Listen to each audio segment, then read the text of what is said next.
Pavlo, the BE codes are vitally important for business because if you want to stay ahead of the game and be commercially competitive, then you've got to have a decent scorecard. But why? Because it impacts your customer scorecard with regards to their ability to be competitive in that regard. And as a small business that's got an excellent scorecard, they're going to be wanting to ensure that you assist them in getting their optimal score. So if my customers are big businesses or medium-sized businesses serving other big businesses and medium-sized businesses, then a B score is critical for my business. Oh, absolutely. In fact, it's not just critical, it's going to open up brand new markets that you would never have had before. With the changes, there's now an area that specifically awards points for big businesses if they ensure that in their supply chain, small businesses exist. Okay. What makes up the B score? What are the elements? So there's 5 pillars: ownership, management control, skills development, enterprise and supply development, and socioeconomic development. So each of those 5 pillars have got criteria that you need to meet. And if you can meet those, then you're awarded a certain number of points, which then equates to a level that you're given. Are all of those elements equal to each other? They're not. Like Animal Farm, we're all equal, but some are more equal than others. Ownership, skills development, and enterprise and supply development are what are called priority pillars. In respect of each of those pillars, a 40% sub-minimum exists that you have to meet. If you don't meet it, then you'll be discounted an entire BE level. So those are pillars where government really wants entities to apply their minds and focus on. Do these codes apply to all businesses in South Africa and of any size? Well, yes and no. So depending on the annual threshold of your turnover that you have, they apply in different ways. So if your threshold is less than 10 million rand a year, they don't apply. So by threshold, you mean my annual turnover in any one year is 10 million rand or less? 10 million rand or yes, you'll be called an exempt micro enterprise and you don't need to do the codes. Government's saying just focus on growing yourself.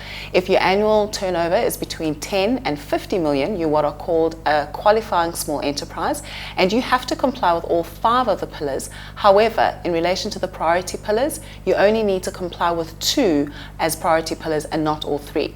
2 out of the 3 2 out if of I'm 3. between 10 and 50 million rand. If you're between 20 and 50, but ownership, you have to comply. So you'll then get a choice of compliance between skills development and enterprise and supply development. Now, if your turnover is greater than 50 million, so if you're playing with the big boys, you have to do all 5 pillars and all of the 3 priority pillars will apply equally. Olga, if I'm a family business and I don't want to bring on new shareholders, how do I approach the BE codes if I'm doing, let's say, between 10 and 50 million a year? In that space, you would have to do ownership as a priority pillar, and so I can feel the pain that, you know, it's been generations that this particular business has been in your space and you don't want to give it away. The first thing that you need to understand is nobody's asking you to give your shares away. So there are ways within which you can engage with operational shareholders who also may have a similar passion to what your business is about, that also want opportunities to be able to plow their ability to invest and their ability to grow your business. So be wise as to who you want to come on board in relation to ownership. But there's also the other 4 pillars, and by doing the other 4 pillars very well, you can still get a very, very good BE level. Do I have to deal with ownership by way of shareholding, or can I deal with ownership by way of establishing a trust for my staff, for example? There are multiple ways within which ownership can be done. Many people think that you have to have one individual, and that's not true. So just as you've articulated, you can use an ownership trust as a way of incentivizing your staff. So imagine how your staff can feel as if they're part of the business, and the harder they work, the greater the profits of your business, and so they're then incentivized to be productive. And that's just but one of the many ways. Okay. Where do I start? If I'm going to tackle BE and I need to get it right for my business, do I bring in an advisor? Can I do it myself? Where do I begin?